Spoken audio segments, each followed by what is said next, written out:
Andhra Pradesh assembly సమావేశం కొనసాగుతోంది. లైవ్లో చూద్దాం. 2024న చేసిన సరఫరాల ప్రారంభంలో కల్తీ గుర్తింపు పరిమితులు లేని పరీక్షా విధానాల కింద ఆమోదించబడ్డాయి.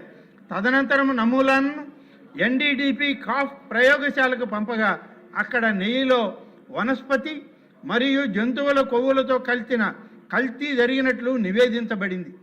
ఈ ఫలితాలు సేకరణ, సరఫరా గొలుసు మరియు తయారీ ప్రక్రియలపై వివరణాత్మక విచారణకు దారితీశాయి. అధ్యక్ష, పనితీరు మరియు నేరపూరిత కుట్ర, ఫోర్జరీ పత్రాల సమర్పణ, ఉత్పత్తి సామర్థ్యంపై తప్పుడు సమాచారం మరియు సేకరణ రికార్డుల తారుమారు ద్వారా టీటీడీ టెండర్లను దక్కించుకోవడానికి పలువురు నిందితుల మధ్య నేరపూరిత కుట్ర ఉన్నట్లు సిట్ నిర్ధారించింది. అధ్యక్ష, పామాయిల్, పామ్ కర్నల్ ఆయిల్ మరియు పామోలిన్తో పాటు బెటా కెరోటిన్, ఫ్లేవరింగ్ ఏజెంట్లు మరియు ఇతర రసాయనాలను ఉపయోగించి అసలు నెయ్యి రుచి, వాసనను పోలి ఉండే విధంగా కల్తీ నెయ్యిని తయారు చేసినట్టు విచారణలో వెల్లడైంది. అధ్యక్ష, సేకరణ పర్యవేక్షణలో వ్యవస్థాగత లోపాలు,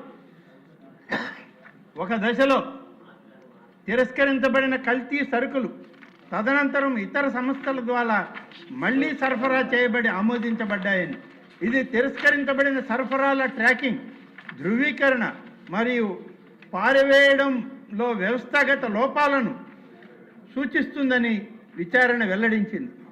డిజిటల్ రికార్డుల ధ్వంసం, డాక్యుమెంటేషన్ తారుమారు మరియు టెండర్ కేటాయింపు మరియు సరఫరాల అంగీకారానికి వీలుగా కొంతమంది ప్రభుత్వ ఉద్యోగులకు అనవసరమైన ఆర్థిక ప్రయోజనాలను కల్పించినట్లు ఆధారాలు కూడా లభించాయి. అధ్యక్ష, ఛార్జ్షీట్ దాఖలు మరియు చట్టపరమైన చర్యలకి దీని ప్రకారం కుట్ర, మోసం, ఫోర్జరీ, ఆహార కల్తీ, నేరపూరిత విశ్వాస ఉల్లంఘన, సాక్ష్యాల ధ్వంసం, అవినీతికి సంబంధించి బిఎన్ఎస్ ఐపీసీ, అవినీతి నిరోధక చట్టం మరియు ఆహార భద్రత చట్టాల క్రింద 6/5/2025 నాటి ఛార్జ్షీట్ నంబర్ సిట్ 01/2025ను సమర్థవంతమైన కోర్టులో దాఖలు చేయడం జరిగింది. మనీ ట్రయల్, అదనపు నిందితులు, టీటీడీ అధికారుల పాత్రపై తదుపరి విచారణ కొనసాగుతోంది. గుర్తించబడిన పరిపాలనా లోపం